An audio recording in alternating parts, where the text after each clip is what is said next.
ఆ short film తీయడానికి ముఖ్య రీజన్ పాస్టర్ల మీద కోపమా లేదా భవిశ్రీ అనేటువంటి ఒక అమ్మాయి బలైపోయింది అనే బాధ. భవిశ్రీ లాంటి అమ్మాయిలు ఎంతో మంది ఈ కారణంతో బలవుతున్నారు. మధ్యలో షార్ట్ ఫిల్మ్ ఆగిపోయిందంట. దానికి తోడు బడ్జెట్ కూడా ఒక విపరీతంగా పెరిగిపోయింది అనేసి మాట్లాడారు ఆర్టిస్టులు, వాళ్ళ కోఆపరేషన్ ఇవన్నీ ఎట్లా ఉన్నాయి అంటే నేను అన్నిటికంటే ఆ పాపను వెతికి పట్టుకోవడంలో నాకు చాలా పెద్ద రిస్క్ అనిపించింది. విజయవాడలో ఒకతను 4 మైనర్ అమ్మాయిని రేప్ చేశాడు. ఒక అమ్మాయికి ప్రెగ్నెంట్ అయిందంట, వచ్చి చెప్పింది నా కాడ. కానీ వాళ్ళ కుటుంబ పరువు పోతుందని చెప్పేసి వాళ్ళందరికి డబ్బులు ఇచ్చి మేనేజ్ చేశారంట వాడు పాస్టర్ గారు. విజయనగరం జిల్లాలో కూడా దయ్యం వదిలిస్తా అని చెప్పేసి నోట్లో గుడ్డగుక్కి ఒక పాపను చంపించాడు. ఇక్కడ మాకు పాస్టర్లు ఉన్నారు, కానీ ఇండియన్ పాస్టర్స్ అంత డేంజర్ కాదన్నా. పాస్టర్లే ఈ దేశం పట్ల అమాయకుల మీద పగబట్టుకుని ఉన్నారు.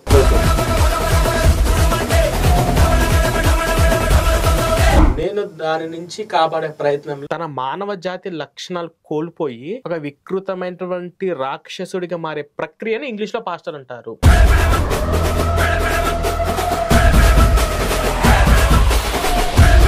నా ఉద్దేశ ప్రకారము పాకిస్తాన్ టెర్రరిస్టుల కంటే అత్యంత ప్రమాదకరమైన వ్యక్తులు పాస్టర్లు. కలియుగంలో మానవ జీవితానికి ఒక పెద్ద దరిద్రము లేకపోతే మానవ జీవితాన్ని నాశనం చేయడానికి వచ్చినటువంటి ఒక ఉపద్రవం ఏదైనా ఉందంటే ఈ యేసు మతం.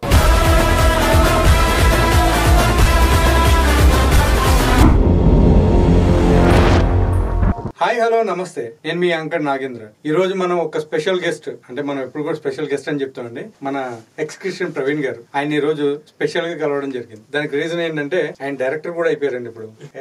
ఆ ఫ్యూచర్ లో మరి రాజమౌళి గారు ఉంటారా లేకపోతే ఈయన ఉంటారా మనం చూసుకుందాం. ఆయన ఒక షార్ట్ ఫిల్మ్ తీశారు భవిశ్రీ. షార్ట్ ఫిల్మ్ యొక్క విశేషాలు అన్ని కూడా ఆయన అడిగి తెలుసుకుందాం. ఆ షార్ట్ ఫిల్మ్ తీసేటప్పుడు చాలా స్ట్రగుల్స్ ఆయన ఫేస్ చేయడం జరిగిందంట. అసలు పాస్టర్ల మీద ఈయన ఎందుకు అంత పగబట్టారు అనేది కూడా మనం తెలుసుకుందాం. Let's welcome to idea media Praveen గారు.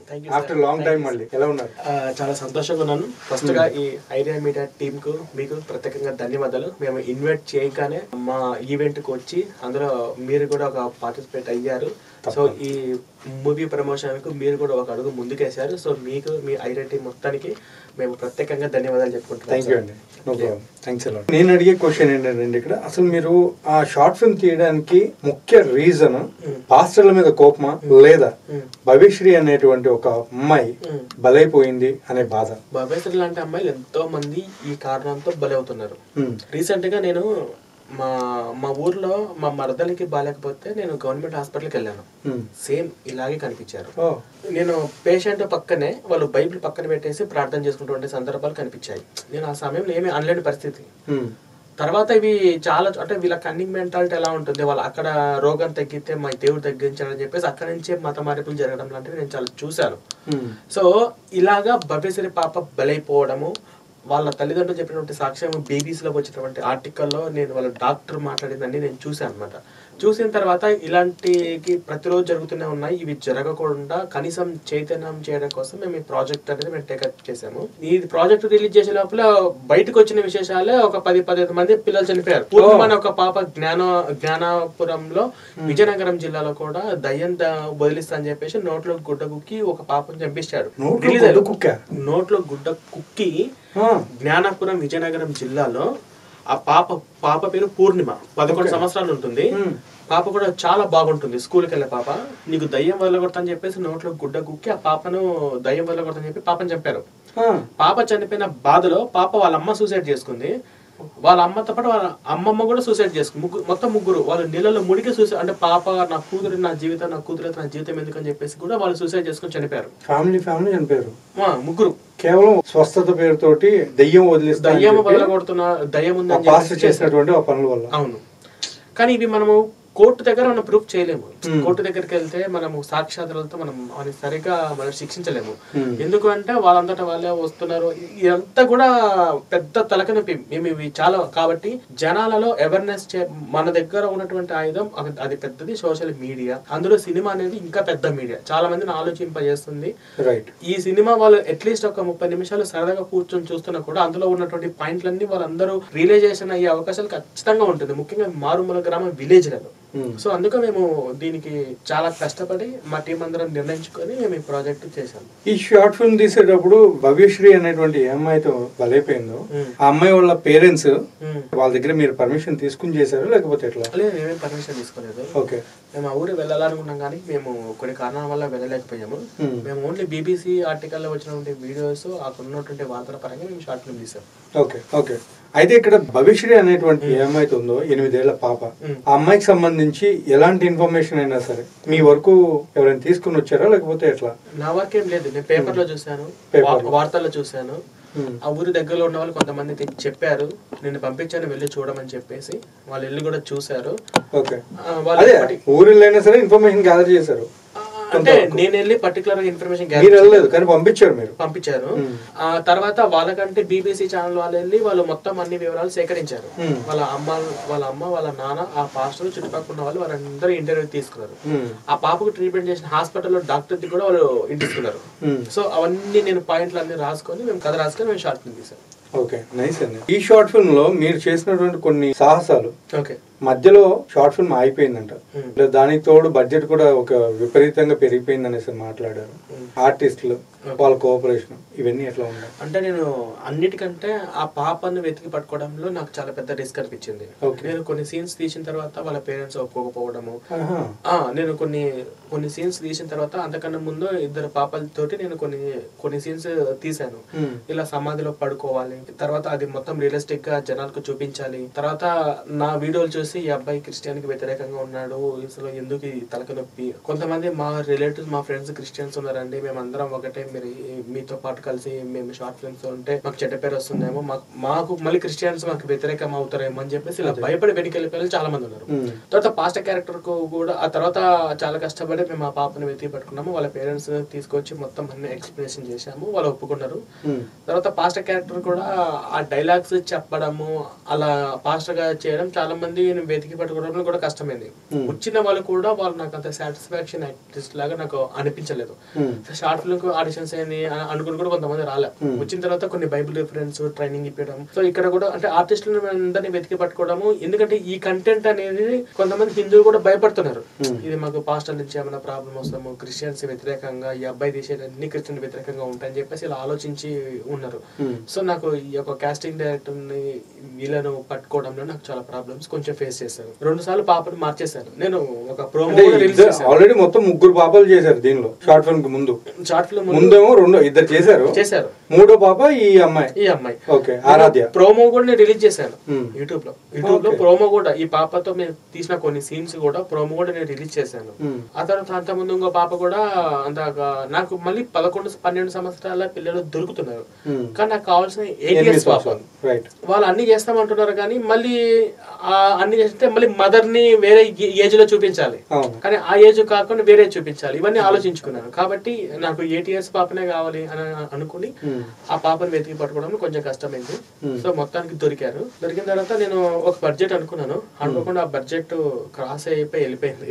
డబుల్ అయింది. టోటల్ గా మీరు బడ్జెట్ ఎంత అనుకున్నారు? మేము ఎస్టిమేషన్ వేసుకున్నప్పుడు ఒక 90,000 నుంచి 1,00,000 వరకు అనే అనుకున్నాను. కానీ షూటింగ్ టైంలోనే 1,40,000 నుంచి 1,50,000 వరకు అయింది. ఒక 56,000 ఎక్కువైంది, 50-60,000 ఎక్కువ అయిపోయింది. ఇంకా తర్వాత డబ్బింగ్ అవి ఇవి మళ్ళీ ఎక్స్ట్రా. మళ్ళీ నేను ప్రసాద్ ల్యాబ్ లో రిలీజ్ చేయడానికి ఇవన్నిటి కలిపి నాకు నియర్ బై 2 లక్షలు అయింది. ఇప్పుడు కూడా మళ్ళీ అవుతూనే ఉంది. ఇంకా కొన్ని కరెక్షన్స్ అవి చేపిస్తున్నాను. కొన్ని చోట్ల వాళ్ళు ఏవైతే మిస్టేక్స్ చెప్పారో అవి చేపిస్తున్నాను, మళ్ళీ వాటికి కూడా అవుతుంది. మరి ఓకే, ఇప్పుడు మిస్టేక్స్ అంటే నార్మల్ గా అక్కడక్కడ డబ్బింగ్ అవును కొన్ని చోట్ల మిస్ అయిందని చెప్పేసి మన కరుణాకర్ అన్న, లలిత్ కుమార్ అన్న నాకు కొన్ని సజెషన్స్ ఇచ్చారు యూట్యూబ్ లో రిలీజ్ చేసే ముందు. తర్వాత కొన్ని చోట్ల కలర్ బర్నింగ్ అయింది, కొంచెం కరెక్షన్ చేపిస్తున్నాను. ఇప్పుడు ఆ వర్క్ నడుస్తుంది. ఓకే, ఓవరాల్ గా ఈ షార్ట్ ఫిల్మ్ ఎప్పుడు వస్తుందండి? ఈ వీక్ సాటర్డే వచ్చేస్తుంది. ఓకే, పాస్టర్ల మీద మీరు పగబట్టడం జరిగిందా? పాస్టర్లే ఈ దేశం పట్ల అమాయకుల మీద పగబట్టుకుని ఉన్నారు. ఓకే, నేను దాని నుంచి కాపాడే ప్రయత్నంలో మేము చేస్తున్నాం. అంతేగాని పాస్టర్ల మీద ఎట్లాంటి ఇది లేదు. పాస్టర్ల మీద ఇది లేదంటే నా ఉద్దేశ ప్రకారం పాకిస్తాన్ టెర్రరిస్టుల కంటే అత్యంత ప్రమాదకరమైన వ్యక్తులు పాస్టర్లు. ఇది సమాజం గుర్తుపట్టట్లేదు. ఈ సమాజంలో అందరూ ఇప్పుడు సమాజంలో అత్యంత ప్రమాదకరమైన వ్యక్తులు ఎవరు అంటే నరేంద్ర మోడీ గారు, పాకిస్తాన్ వాళ్ళు టెర్రరిస్టులు అని చెప్పేసి అంటున్నారు. కానీ వాళ్ళకన్నా ప్రమాదం పాస్టర్లు. ఎందుకంటే వీళ్ళ మధ్య పుట్టి పెరిగి వచ్చిన వాళ్ళం మేమందరం కూడా. నేను, కరుణాకర్ గారు, లలిత్ కుమార్ గారు, మేమందరం వాళ్ళతో పాటు వచ్చి పెరిగిన వాళ్ళం. వాళ్ళ కన్నింగ్ మెంటాలిటీ ఏంది, వాళ్ళు ఎంత ప్రమాదకరమైన వ్యక్తులు అని చెప్పేసి మేము చిన్నప్పటి నుంచి చూసి వచ్చిన వాళ్ళం. కానీ హిందూ సోదరులకి చాలా మందికి తెలియదు.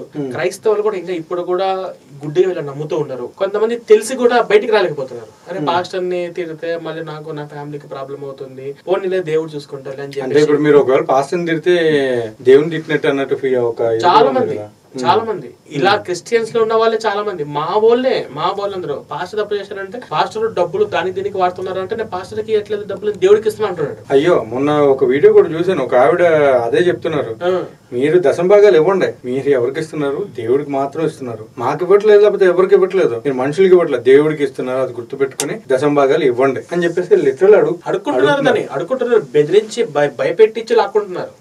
ఇవన్నీ జరుగుతున్నాయి కాబట్టి వీళ్ళను మనము చట్టాలకు, పోలీస్ స్టేషన్ లో కేసులు ఇవన్నీ సరిగా నిరూపించలేకపోవడము, ఇక్కడ ఉన్నటువంటి సిస్టమ్, గవర్నమెంట్ ఇవన్నీ కూడా కొంచెం యోగి ప్రభుత్వం లాంటి స్ట్రాంగ్ గా డెసిషన్స్ ఉంటే నాకు అదే కావాలి దేశవ్యాప్తంగా. సో మాది ఒకటి, మొత్తం పాస్టర్ల వ్యవస్థ ఎలా ఉంటుంది, ఎలా పనిచేస్తున్నా అనేది క్రైస్తవులతో పాటు హిందూ సోదరులు కూడా తెలియచేయాలి. అంటే ఇప్పుడు ఎక్స్-క్రిస్టియన్ ప్రవీణ్ గారు చెప్పేది ఒక విషయం ఏంటంటే, పాస్టర్లు పాకిస్తాన్ టెర్రరిస్టుల కంటే కూడా ప్రమాదకరమైన వాళ్ళు అని చెప్పేసి నేను చెప్పడం జరుగుతుంది. అందులో ముఖ్యంగా మన భారతదేశానికి సంబంధించినటువంటి పాస్టర్లు అంటే ఇంకా చెప్పాల్సిన అవసరం లేదని కూడా ఆయన చెప్తున్నారు. పర్టికులర్ గా చెప్తున్నాను పబ్లిక్ లో, పాకిస్తాన్ మొన్న వచ్చిన టెర్రరిస్టులు కేవలం ఆడపిల్లలను వదిలేశారు, హిందువుల అబ్బాయిలే చంపారు, అది కూడా ఒక బుల్లెట్ తోటి, ఒక బాంబ్ వేసి 10 మందిని కాసేపు చంపేస్తారు అంతే. కానీ 40 రోజులు ఉపవాస ప్రార్థనలు పెట్టి భవిష్యని చంపారు. ఒక ఆడపిల్ల 11 సంవత్సరాల పూర్ణిమను నోట్లో గుడ్డ కుక్కి ఊపిరాడకుండా చంపారు. పట్టిందని చెప్పి నోట్లో గుడ్డ కుక్కి చంపారు. అంత ప్రమాదం కాదు కదా వీళ్ళు టెర్రరిస్టులు. వాళ్ళు ఆడపిల్లలే. మొన్న ఒక అమ్మాయి మా షార్ట్ ఫిల్మ్ నటించినటువంటి వెన్నెల ఒక అమ్మాయి మా విజయవాడ నుంచి వచ్చి నాతో ఒక ఇంటర్వ్యూ చేసింది, నా వీడియోలన్నీ చూస్తూ. అమ్మాయి అంట వాళ్ళ ఊర్లకి దగ్గరలో విజయవాడలో ఒకతను 4 మైనర్ అమ్మాయిని రేప్ చేశాడు. ఒక అమ్మాయికి ప్రెగ్నెంట్ అయిందంట, వచ్చి చెప్పింది నా కాడ. కానీ వాళ్ళ కుటుంబ పరువు పోతుందని చెప్పేసి వాళ్ళందరికి డబ్బులు ఇచ్చి మేనేజ్ చేశారంట వాడు పాస్టర్ గారు. ఇటువంటి నాకు రోజు కొన్ని చాలా కాల్స్ వస్తున్నాయి, ఇలా చెప్పుకుంటూ పోతే చాలా గలీజ్ గా ఉంటున్నాయి. వీళ్ళ వ్యవస్థ చాలా ప్రమాదకరము.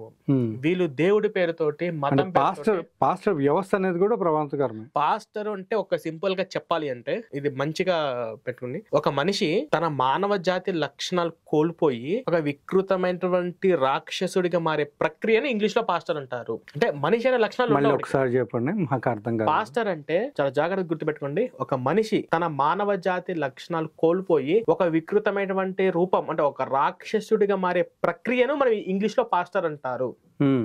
అది పాస్టర్. ఎందుకంటే ఎగ్జాంపుల్ సార్, మీరున్నారు, మీ నాన్న మీ తాత ముత్తాతలు వాళ్ళు చేసుకున్న పుణ్యకర్మలు బట్టి వాళ్ళ లోకాలు ఏదో ఉంటారని కదా, లేదా మా నాన్న మా తాత ముత్తాతలు నరకంలోనే ఉంటారు, అగ్ని అన్నది పురుగు చావు శాశ్వత నరకంలో ఉంటారు అని చెప్పే నమ్మే సిద్ధాంతాలు మనిషి ఎట్లా అవుతారు?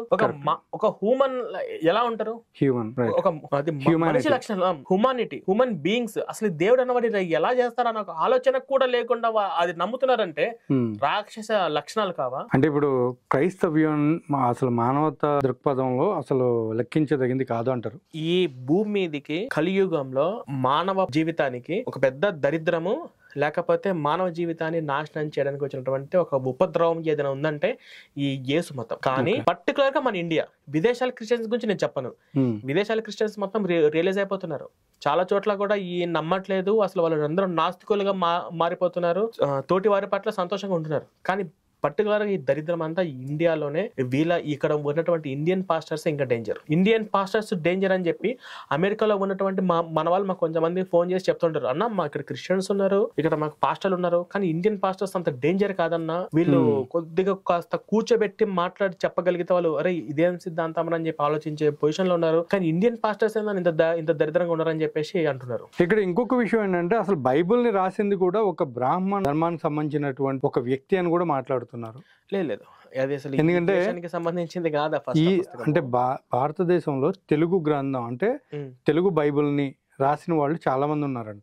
సో వాళ్ళల్లో ఫైనల్ గా కంప్లీట్ చేసింది ఒక బ్రాహ్మణ కులానికి సంబంధించినటువంటి ఒక. అసలు ఇంత నీచంగా ఎవరు రాయలేరండి. ఫస్ట్ ఇది నాగరికత లేని సమయంలో అసలు మన దేశానికే సంబంధం లేదు పుస్తకం. మన దేశానికి ఉన్న వాళ్ళు ఎట్లా రాస్తారు? అది ఎప్పుడో ఆ యూదులు తెచ్చుకున్నటువంటి తనకని గ్రంథం తెచ్చుకోవడము, ఆ యేసుతో ఉన్నటువంటి శిష్యులు, ఆ ప్రవక్తలు వాళ్ళందరూ కలిసి తాగుబోతులందరూ కలిసి నాగరికత అభివృద్ధి కాని సమయంలో రాసినటువంటి ఒక చెత్త బూతు పుస్తకం. అది పక్క బూతు పుస్తకమే, డౌట్ లేదు అందులో. అలాంటి పుస్తకాన్ని ఇప్పుడు ఇక్కడ వాళ్ళు రాస్తారు వీరు రాసి అని చెప్పేసి అన్ని అబద్ధాలు. సో అవన్నీ నమ్మకండి. ఇప్పుడు మీరు షార్ట్ ఫిల్మ్ లో భవ్యశ్రీ అని చెప్పేసి ఆరాధ్య అని చెప్పి ఆ అమ్మాయిని తీసుకుని వచ్చారు. సో ఆరాధ్య పేరెంట్స్ ఎంతో కొంత భావోద్వేగానికి లోనయ్యే ఛాన్సెస్ ఉంటాయి కదా, అట్లా గుంటలో పడుకోబెట్టి ఆ గుంటలో పడుకోబెట్టిన తర్వాత పూలు వేయడం, మట్టి పోయడం అవన్నీ కూడా. సో అలాంటి టైంలో పరిస్థితి ఎట్లా హ్యాండిల్ చేయగలిగారు? అంటే వాళ్ళు చాలా ఏడ్ చేశారు. ఆ పాప పడుకుని చెప్పింది, చాలా అంటే చాలా ఏడ్ చేసింది పాప. వాళ్ళ అమ్మగారు అయితే అసలు ఆ సీన్ లో అక్కడ లేరు. వాళ్ళ నాన్నగారు కూడా ఉద్యోగం లీవ్ పెట్టేసి వచ్చారు. ఈ సీన్ ఇలా ఉంది, నేను చూడలేను పాపను అలా అని చెప్పేసి, ఏం కాదని చెప్పేసి వాళ్ళ నాన్నగారి సపోర్ట్ బాగా ఇచ్చారనమాట. ఆ తర్వాత పాపకు పక్క తీసుకెళ్లి కన్విన్స్ చేసి అవి చేసి ఇవి చేసి అలాగా పడుకోబెట్టించామన్నమాట. సో దానికైతే మేము చాలా కష్టపడ్డాము. ప్లస్ ఆ పాప పేరెంట్స్ గానీ కొంచెం వాళ్ళందరినీ పక్కకు తీసుకెళ్ళాము.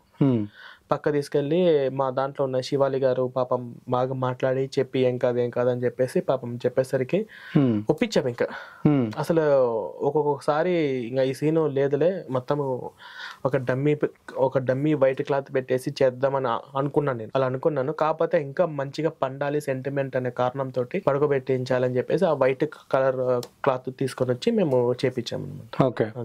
సో ఇందులో మదర్ సెంటిమెంట్ ఏదైతే ఉందో ఆ మదర్ సెంటిమెంట్ చేయడానికి మీరు సెలక్షన్స్ ఎట్లా చేశారండి? వాళ్ళని పర్టికులర్ గా ఎంచుకున్నా లేకపోతే ఆల్రెడీ మీకు తెలిసిన వాళ్ళని? వాళ్ళు ఎవరు నాకు తెలియదు. వాళ్ళు మేము కాస్టింగ్ డైరెక్టర్ నుంచి వాళ్ళు మాకు కొన్ని ఫొటోస్ వచ్చాయి, ఇట్లా మదర్ కావాలి, ఇట్లాగా పాస్టర్ గా, ఇంకా ఇలా క్యారెక్టర్స్ కావాలని చెప్తే వాళ్ళల్లో పంపించిన వాళ్ళల్లో నేను కొన్ని ఫోటోలు సెలెక్ట్ చేశాను. వీళ్ళు గతంలో చేసినటువంటి షార్ట్ ఫిల్మ్స్ గానీ వాళ్ళు ఏమైనా ఇన్స్టాగ్రామ్స్ రీల్స్ ఏమంటే పంపించానని చెప్పాను. అవి పంపించారు. అవి చూసి నేను సెలెక్ట్ చేశాను అనమాట. అంటే ఇక్కడ నేను కొంతమందిని మాత్రమే ఆఫీస్ కి తీసుకొచ్చి ఆడిషన్ తీసుకున్నాను. మిగిలిన వాళ్ళందరూ నార్మల్ గా ఫోటోలు చూసి, అంటే మెయిన్ లీడ్ క్యారెక్టర్స్ కి వాళ్ళకి ముందే పూర్తిగా చెప్పాలి కదా, కథ ఇలా ఉంటుంది అలా ఉంటుంది ఇలా అని చెప్పాలి కదా. ఇప్పుడు నేను ఆడిషన్స్ ఎవరెవరైతే మెయిన్ లీడ్ క్యారెక్టర్స్ ఉన్నారో వాళ్ళు మాత్రమే పర్టికులర్ గా అన్ని వివరాలు చెప్పాను అనమాట. సో ఇంకా మిగతా వాళ్ళందరినీ కూడా ఫోన్ త్రూ ద్వారానే చేశాను. ఇప్పుడు మీరు సెలెక్ట్ చేసినటువంటి ఆ పాస్ట్ క్యారెక్టర్ ఏదైతే ఉందో, క్యారెక్టర్ వేరే వాళ్ళని ఆల్రెడీ మీరు అనుకున్నారు లేకపోతే ఆయన మీరు ముందు నుంచి సెలెక్ట్ చేసుకున్నారు? ఆయన అనుకోలేదు. మేము కొంచెం కొద్దిగా ఫేమస్ ఉన్న వాళ్ళని మేము అడిగాము, అప్రోచ్ చేయము. వాళ్ళు రిస్ట్రిక్షన్స్ పెట్టారు. నేను అమ్మాయితో ఇలా చెయ్యను అలా చేయను అని చెప్పేసి అన్నారు. మేము నీళ్ళలో మునగము, నాకు ఈత రాదు, అలా కష్టం అని చెప్పేసి కూడా అలా చెప్పిన వాళ్ళు ఉంటారు. ఇంకొంతమంది ఏమో హైలీ పేమెంట్ అడిగారు. హై పేమెంట్, అది మా స్థాయి ఎక్కడికో వెళ్ళిపోయింది. ఇంకా మా బడ్జెట్ లో పరిధిలో కూడా లేదు అది. అంటే వాళ్ళు ఆ స్థాయిలో ఉన్నటువంటి ఫేమస్ ఆర్టిస్టులే, కొద్దిగా వాళ్ళని ఈజీగా అందరూ గుర్తుపట్టే ఆర్టిస్టులే. ఇంకా అక్కడికే బడ్జెట్ ఎక్కువైంది, ఇంకా వాళ్ళని పెట్టుకుంటే ఇంకా ఎక్కువ అవుతుందని చెప్పేసి నేను వాళ్ళని సెలెక్ట్ చేయలేదు ఇంకా. సో ఫైనల్ గా అయితే మొత్తం అంతా చాలా వరకు సాఫీగా సాగిందా లేకపోతే ఏమన్నా? పర్లేదు. అంటే నేను తీసిన అన్ని షార్ట్ ఫిల్మ్ లో కూడా ఎప్పుడు కూడా ఇంతగా రెస్పాన్స్ రాలేదా లేకపోతే? అంటే ప్రాబ్లమ్స్ ఫేస్ చేయలేదు. ఆర్టిస్ట్ సెలక్షన్స్ లో కానీ షూటింగ్స్ లో కానీ. అక్కడ మేము అసలు నైట్ టైంలో నిద్రపోకుండా చేసాం. మేము నైట్ 12 అంటే 1 గంటలకు చేసి మళ్ళీ ఉదయం 4 గంటలకు లేచి మళ్ళీ మేము సెట్కి వెళ్ళి చేస్తాం. ఆ లొకేషన్స్ అన్ని డిఫరెంట్ ఏరియాలలో ఉంటాయి. నాకు టైం తక్కువ ఉంది. ఎవరైతే మెయిన్ రోల్ ఉన్నారో, అంటే కొన్ని ఇప్పుడు పాస్టర్ గా అన్ని డైలాగ్స్ చెప్పలేరు, కొన్ని బైబిల్ రిఫరెన్స్ తో చదవలేరు. అది పర్టికులర్ గా పిలిపించి వాళ్ళకి ఆడిషన్స్ ఇచ్చి ఆ బైబిల్ రిఫరెన్స్ మాత్రమే వాళ్ళకి వాట్సాప్ లో పెట్టి కొంచెం స్క్రిప్ట్ ఇచ్చి అవి ఇక్కడ నేను కొంత ప్రాక్టీస్ చెప్పించాను. సో మిగతా వాళ్ళందరూ కాస్టింగ్ డైరెక్టర్ ద్వారా ఓన్లీ ఫొటోస్ ద్వారా నేను సెలెక్ట్ చేశాను. ఇందులో అంటే మదర్ క్యారెక్టర్ ఇవన్నీ కూడా నేను వాళ్ళ ఫొటోస్ వాళ్ళ పాత ఇన్స్టాగ్రామ్స్ వీడియోస్ చూసి నేను సెలెక్ట్ చేశాను. ఓకే, ఫైన్ అండి. మీరు చేసినటువంటి ఈ వీడియో వల్ల మీకు నెగిటివిటీ అనేది పెరుగుతుంది అని మీకు ఏమైనా అనిపిస్తుందా? నెగిటివిటీ పెరుగుతుంది అంటే ఎవరి వల్ల పెరుగుతుందంటే వాళ్ళు ప్రార్థనతో ప్రేరాలతో వాళ్ళు బిజినెస్ చేసే వాళ్ళ ఏమన్నా డ్యామేజ్ అవుతుందేమో. అంటే ఇప్పుడు మా భయపడేవాళ్ళు అంటారు, భయపడేవాళ్ళు. అది నిజం. ఇప్పుడు నేనున్న ఓపెన్ ఛాలెంజ్ చాలా సార్లు విసిరాను. నిజంగా ప్రార్థనతో ప్రేరాలతో రోగాలు తగ్గుతాయా? సార్ తగ్గుతాయి అంటే ఎవరు తగ్గుతాయి? అంటే మీకున్నటువంటి నమ్మకంతో అండ్ విశ్వాసంతో అని మాట్లాడుతున్నారు కదా. ఆ నమ్మకం ఆ విశ్వాసం మీద మా ముందు చూపించమని చెప్పండి. ఇప్పుడు డాక్టర్ సర్టిఫికేట్ చేసిన ఒక క్రిస్టియన్ పేషెంట్ దగ్గరికి వెళ్దాం, అక్కడికి వెళ్ళేసి ఆడ అప్పటికప్పుడు ప్రార్థన చేసి ప్రేయర్ చేసి నయం చేయమని చెప్పండి. అందుకేనా ఇప్పుడు భవ్యశ్రీ షార్ట్ ఫిల్మ్ లో మీరు ఒక సీన్ పెట్టారు. పాస్టర్ వాళ్ళ కూతురికి అనారోగ్యంతో ఉన్నప్పుడు వెంటనే ఒక కాల్ వస్తుంది. దానికంటే ముందు ఒక చిన్న ఇన్సిడెంట్ జరుగుతుంది. ఆ భవ్యశ్రీ మదర్ ఆయన దగ్గరికి వస్తే 40 రోజులు ఉపవాస ప్రార్థనలు చేస్తే దేవుడు మహత్యం చేస్తాడు, మిరాకిల్ చేస్తాడు అనేసి చెప్పడం జరుగుతుంది. వెంటనే కాల్ వస్తుంది. కాల్ రాగానే మనోడు పక్కకి వెళ్తాడు. పాపకు బాగట్లేదా, ఓకే అర్జెంట్ గా అపోలో ఫోన్ చేయి, అది ఇది అనేసి ఫోన్ అని చెప్పి చెప్తాడు. అదే ఇన్సిడెంట్స్ ఇప్పుడు ఇక్కడ ఇడు రాజమండ్రిలో ఒక పాస్టర్ జాన్ వెస్లీ అని. జాన్ వెస్లీ అనేవాడు గతంలో సాక్షి చెప్పేవాడు. మీరు ఇలా ప్రేరాలతో రుగ్మలతో మీరు బాధపడుతున్నారా, ప్రెగ్నెన్సీ లేని వాళ్ళు, కుటుంబ సంబంధాలతో బాధపడవారు, అనేక రోగాలతో బాధపడే వాళ్ళందరూ కూడా ఇలా మా చర్చికి రండి, మా ప్రార్థన చేపించుకొని దీవెనలు పొందండి, మీ స్వస్థతల నుంచి విముక్తి కండి అని చెప్పిండు. చెప్పి వాళ్ళ భార్యకు హెల్త్ బాగాలేకపోతే హాస్పిటల్కి వెళ్ళి ఆపరేషన్ చేయించాడు. ఇదేంటి అసలు? వాళ్ళ తమ్ముడేమో జస్ట్ టీవీలో వచ్చే వాక్యం విని ఎవరో పైకి ఎగిరి 6 అడుగులు పైకి ఎగిరి కింద పడేసి స్వస్థత నుంచి విముక్తి అయ్యాడంట. 6 అడుగులు పైకి లేచి. కానీ వాళ్ళ వదినకు బాగాలేకపోతే అపోలో హాస్పిటల్ తీసుకెళ్లి ఆపరేషన్ చేయి. ఇదేంటి అసలు? అంటే అసలు దేవుడు ఎవరికి చేస్తాడు అంటే ఈ పాస్టర్ల మొత్తానికి ఈ ప్రేరాల డబ్బాలు దేనికి పనికిరాదు. ఈ ప్రార్థన వల్ల స్వస్థతలు జరిగేది మొత్తం ఫేకు. ఇది మొత్తం పాస్టర్లు అందరికి తెలుసు. దాన్ని నిరూపించడానికి మీరు షార్ట్ ఫిల్మ్ లో పెట్టారు. అవును. లేదు నాకు ప్రేరాల మీద నమ్మకం ఉందని అనుకుంటే జస్ట్ ఒక బ్లేడ్ తో ఒక గీత గీసి అప్పటికప్పుడు స్వస్థత చేసుకోమని చెప్పండి. చిన్న టెస్ట్ పాస్టర్ అందరికి. మీకు నమ్మకం ఉంది కదా, ప్రార్థనతో ప్రేరాలతో స్వస్థతలు జరుగుతాయి కదా, మీకు బైబిల్లో కొన్ని రిఫరెన్స్ ఉన్నాయి కదా. ఇప్పుడు యేసు నమ్మిన వాళ్ళకి ఈ సూచన క్రియలు కనబడును, స్వస్థతలు జరుగుతాయి, దయ్యాలు బలగొడతారని చెప్పేసి ఈ రిఫరెన్స్ మీ కాడ ఉన్నాయి కదా.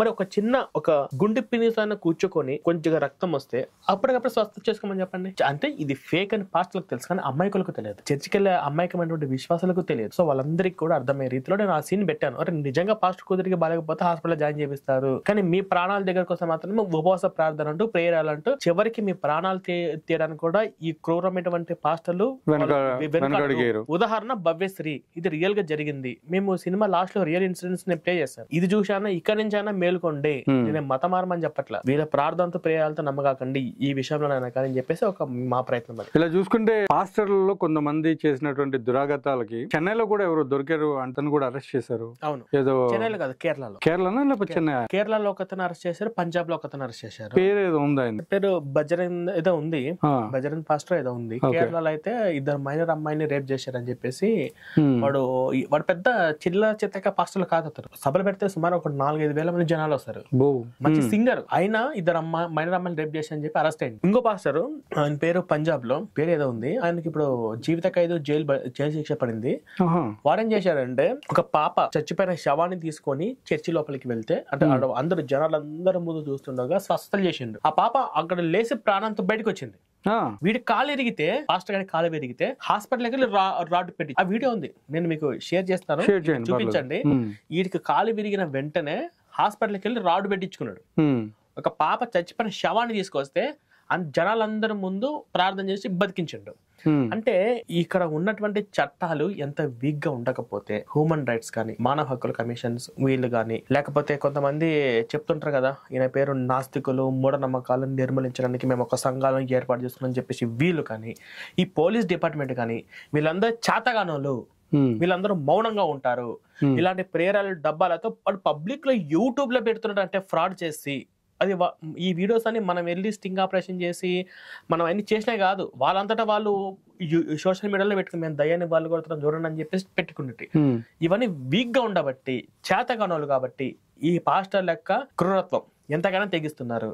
కాబట్టి మా శక్తి మేరకు మేము అవేర్నెస్ చేయడంలో భాగంగా మేము ఇటువంటి షార్ట్ ఫిల్మ్స్ మేము జనాల ముందు మేము తీసుకు. ఇప్పుడు మీరు ఇందాక ఒక మాట అన్నారు, పోలీసులు, న్యాయ వ్యవస్థ, హ్యూమన్ రైట్స్ సంబంధించినటువంటి మానవ హక్కులు వాళ్ళు ఉన్నారు కదా, వాళ్ళందరూ కూడా చేతకాని వాళ్ళని మీరు మాట్లాడుతున్నారు. సో వాళ్ళు చేతకాని వాళ్ళు కాబట్టే ఈ రోజు పాస్టర్లు ఇట్లా చలామణి అవుతున్నారని మీరు మాట్లాడుతున్నారు. అంటే ఖచ్చితంగా నేను ఎలా చెప్తున్నానంటే, వీళ్ళు దయ్యాల బొలగొడుతున్నామని చెప్పేసి స్వార్థ సభలో, స్వస్థత సభలో మీకు రోగాల నుంచి విముక్తులు చేస్తామని చెప్పేసి ఈ మూఢనమ్మకాలు పబ్లిక్ లో వీళ్ళు ప్రచారం చేస్తున్నారు. అంటే మరి వీళ్ళు చేతగానోళ్ళు కదా, వీళ్ళు ఏం చేస్తున్నారు? మానవ హక్కుల కమిషన్ ఏం చేస్తున్నారు? ఈ పోలీస్ డిపార్ట్మెంట్ ఏం చేస్తున్నారు? మెజికల్ ట్రైబ్యునల్ యాక్ట్ కింద వీళ్ళందరూ ఎందుకు అరెస్ట్ చేయట్లేదు?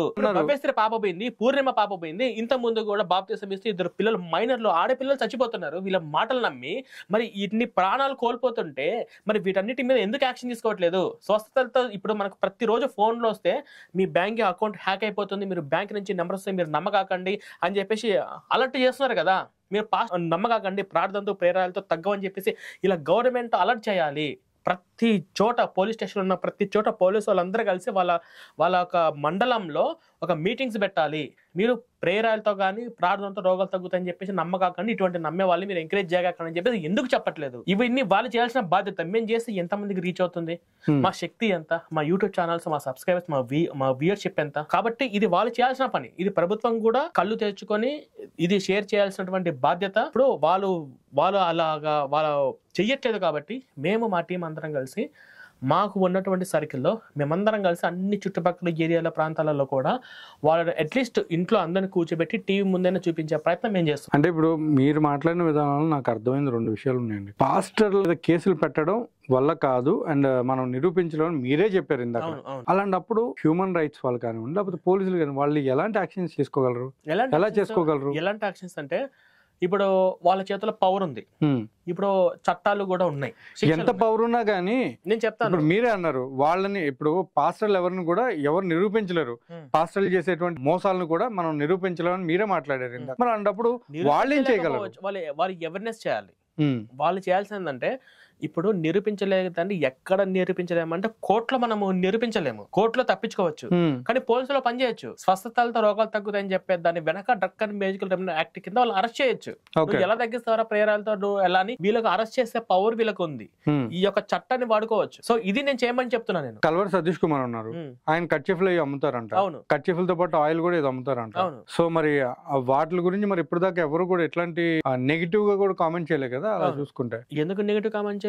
ఇప్పుడు బెల్లంపల్లి ప్రవీణ్ గారు చేయబట్టి రమేష్ అనే ఒక అబ్బాయి చచ్చిపోతే నేను మాట్లాడేది ఇప్పుడు ఈయన గురించి చెప్పండి. ఇప్పుడు నేను ఈ కల్వర్ సతీష్ గురించి కాదు, మేము మొత్తం యావత్తు పాస్టర్ల సమాజము మొత్తం ప్రేరాలతో డబ్బాలు అమ్ముకునే వాళ్ళు, ప్రేరాలతో రోగాలు తగ్గుతాయి, ప్రార్థనతో స్వస్థలు జరిగే మొత్తం పాస్టర్ గురించి చెప్తున్నాను. అంటే అందులో ఇంక్లూడ్ కల్వర్ సతీష్ కూడా ఉంటాడు. అందరి గురించి నేను చెప్తున్నాను. అంటే మీ నెక్స్ట్ కార్యాచరణ, నెక్స్ట్ షార్ట్ ఫిల్మ్ వచ్చేసి వీళ్ళ మీద ఉంటుందా? ఎవరి మీద? కార్పొరేట్ పాస్టర్ల మీదనా? ట్రై చేస్తాను. కార్పొరేట్ పాస్టర్ల మీదనా ఇంకోటి అని చెప్పేసి మేము లైన్ ఏమైతే అనుకోలేదు. బట్ మేము ఖచ్చితంగా ఎవరి 2 or 3 4 months ఒకసారి మేము అవేర్నెస్ లో భాగంగా షార్ట్ ఫిల్మ్స్, వీడియోస్ ఖచ్చితంగా మేము చేస్తాం. సో మరి ఇప్పుడు ఇంత ఖర్చు పెట్టారు కదా మీరు, ఒక షార్ట్ ఫిల్మ్ కి మీరు హ్యూజ్ అమౌంట్ ఖర్చు పెట్టడం అనేది చాలా వరకు ఏంటంటే 2 లక్షలు 3 లక్షలు అంటే నార్మల్ విషయం కాదు. అది కూడా ఒక 40 నిమిషాలు 30 నిమిషాలు షార్ట్ ఫిల్మ్ కి. ఎలా మీరు సొంతంగా ఖర్చు పెట్టారు లేకపోతే ఎట్లా? నేను డొనేషన్స్ కలెక్ట్ చేశాను. ఇప్పుడు నేను నా కెమెరాతో కూడా నార్మల్ గా తీయచ్చు. బట్ ఒకసారి ఈ వీడియో యూట్యూబ్ లో ఉందంటే కొన్ని ఏండ్ల తర్వాత కూడా అందరికీ తెలియాలి భవ్యశ్రీ పాపకు జరిగినటువంటి ఇన్సిడెంట్స్ ఇంకా జరుగుతున్నాయి, జరగబోతాయి, జరుగుతూనే ఉంటాయి, కానీ అలర్ట్ అవ్వాలి అని చెప్పేసి ఇది ఎన్ని రోజులైనా కూడా సోషల్ మీడియాలో మేము శాశ్వతం కాదు, మేము ఇస్తున్నటువంటి వీడియోస్, షార్ట్ ఫిల్మ్స్ శాశ్వతం. కాబట్టి ఇది బెస్ట్ క్వాలిటీ తోటి జనాల ముందుకు తీసుకెళ్లాలి అనే ఒక ప్రయత్నంలో మేము ఇంత ఖర్చు పెట్టాం. మేము డొనేషన్స్ అడిగాము, వాళ్ళందరూ కలిసి మాకు డొనేషన్స్ ఇచ్చారు. ఈ షార్ట్ ఫిల్మ్స్ కి డొనేషన్ ఇచ్చిన ప్రతి ఒక్కరు కూడా ఒక బాధ్యతగా వాళ్ళు తీసుకున్నారు. ఫర్ ఎగ్జాంపుల్ వాళ్ళు నాకు డొనేషన్స్ ఇచ్చిన వాళ్ళంతా హిందువులే. వాళ్ళ బాధ్యత ఏంటి? క్రైస్తవులు నా వాళ్ళే, నన్నదమ్ములు అక్క చెల్లెలే, వాళ్ళు ప్రేరలు నమ్మి మోసపోతున్నారు. కాబట్టి వాళ్ళకు అవేర్నెస్ చేయడంలో భాగంగా ప్రవీణ్ అన్న షార్ట్ ఫిల్మ్ తీస్తున్నారు. వాళ్ళ కోసం వీళ్ళు డబ్బులు ఇచ్చారు. ఇప్పుడు నాకు డబ్బులు పంపించిన వాళ్ళు హిందువులు, వాళ్ళందరూ వాళ్ళని ఇట్లా నమ్మేటోళ్ళు కాదు, కానీ నమ్మేటోళ్ళ నుంచి జాగ్రత్త పడాలి అని ఒక బాధ్యత ప్రతి ఒక్కరు తీసుకున్నారు. కాబట్టి అందరు కలిసి తలా ఒక చేయి వేశారు కాబట్టి మాకు పంపించారు. ప్రవీణ్ గారు, మరి మీరు చేసిన షార్ట్ ఫిల్మ్ ఉంది కదా, అది ఏ రోజు రిలీజ్ అవుతుంది? ఫండ్స్ అనేది మీరు కలెక్ట్ చేసా అన్నారు కదా, ఆ ఫండ్స్ ఇచ్చిన వాళ్ళు కూడా మీ మీద అంత పాజిటివ్ తోటి ఉండి అన్ని లక్షలు మీకు ఇవ్వడం జరిగిందా? అంటే పాజిటివ్ అంటే ఏం లేదు, అంటే అందరు కలిసి తలా ఒక చేయి వేశారు. వాళ్ళు తోటి క్రైస్తవుల్ని వాళ్ళు మేల్కొల్పడం కోసము ప్రవీణ్ అన్న వీడియో మనకి ఎంతో యూజ్ అవుతుందని చెప్పేసి నమ్ముకున్న వాళ్ళు, ఒక బాధ్యతగా సమాజం పట్ల ఒక బాధ్యతగా ఉన్న వాళ్ళందరూ కలిసి తలా ఒక చేయి వేసి నాకు పంపించారు డబ్బులు. ఓకే, ఎప్పుడు రిలీజ్ అవుతుందండి ఇది? ఈ సాటర్డే నేను ప్లాన్ చేస్తున్నాను. సాటర్డే రోజు లేదా ఒక రోజు అటు ఇటు అవుతుంది, కానీ ఖచ్చితంగా ఈ వీక్ లోనే రిలీజ్ అవుతుంది. సో ఫైనల్ గా మీరు ఎంతగానో ఎదురు చూస్తున్నటువంటి అమ్మ నేను భవ్యశ్రీ షార్ట్ ఫిల్మ్ సో ఈ వీకెండ్ శనివారంలో మన ఎక్స్క్రిస్టియన్ ఛానల్లో వస్తుంది. సో ఈ ఐడియా మీడియా సబ్స్క్రైబర్స్, వ్యూవర్స్ అందరూ కూడా ఒకసారి ఆ షార్ట్ ఫిల్మ్ మీరు చూడండి. నేను ఎందుకంటే ఆ షార్ట్ ఫిల్మ్ చూడమంటుంది, అది ఎంతో మంది జీవితాలను మారుస్తుంది. మీరు కూడా మీ తోటి వాళ్ళందరికీ కూడా ఒకసారి కూర్చోబెట్టి చూపించండి. వాళ్ళు ఈ ప్రేరాలను నమ్మకుండా పాస్టల్ చేసే ప్రార్థనతో ఇవన్నీ కూడా నమ్మకుండా మీరు కూడా వాళ్ళ జీవితాలు కూడా మీరు కాపాడిన వాళ్ళు అవుతారు. ఇప్పుడు భవ్యశ్రీ లాంటి పాప మళ్ళీ జరగకుండా మన అందరం కలిసి ఒక ప్రయత్నం చేద్దాము. ఏం లేదు, అందరూ కలిసి షేర్ చేయండి, మీ తోటి వాళ్ళందరూ కలిసి కూర్చొని చూపించండి. అదే మీరు చేస్తున్నటువంటి ఒక గొప్ప అంటే నేను చేయాల్సింది నేను చేశాను, ఇంకా మీరు చేయవలసిన ఒక బాధ్యత. సో షార్ట్ ఫిల్మ్ అనేది సక్సెస్ కావాలని చెప్పి నిజంగా కోరుకుంటూ, అండ్ ఇలాంటి షార్ట్ ఫిల్మ్స్ అంటే కాబట్టి మీకు ఎట్లా అనిపించింది? నేను కూడా చెప్పలేదు. ఆ రోజు రివ్యూ ఇద్దాం అనుకున్నాను, నాకు ఎవరు కనిపించలేదు అక్కడ. షార్ట్ ఫిల్మ్ చూసిన తర్వాత నాకు అనిపించింది ఏంటంటే కంటెంట్ అనేది కరెక్ట్ వేలో తీసుకున్నారు, అండ్ కొంతమంది పాస్టర్లు అలా చేసే వాళ్ళు ఉన్నారు. భవిష్రీ పాప యొక్క ఘటన కాబట్టి అది ప్రతి ఒక్కరిని కూడా ఆలోచింప చేసే విధంగా ఉంది. సో ఫస్ట్ టైం చూసాను కాబట్టి డైరెక్టర్ గా 100కి 100 మార్కులు నేను ఇవ్వట్లేదండి, 70 నుంచి 80 మార్కులు అయితే వచ్చాయి. అందులో మ్యూజిక్ సెన్స్ కానివ్వండి, లేకపోతే ఆ క్యారెక్టర్ కి ఆ పాపను ఎంచుకోవడమే కాకుండా mother character and pastor character ఇవన్నీ కూడా చాలా ఉన్నాయి. ప్రతిదీ కూడా న్యాయం చేశారండి ఒక డైరెక్టర్ గా కూడా. ఎక్స్ క్రిస్టియన్ ప్రవీణ్ గారు ఇంకా నిలదొక్కుని ఇంకా మరిన్ని షార్ట్ ఫిల్మ్ తీయాలని కోరుకుంటున్నాను. నైస్ అండి, థ్యాంక్ యూ సో మచ్.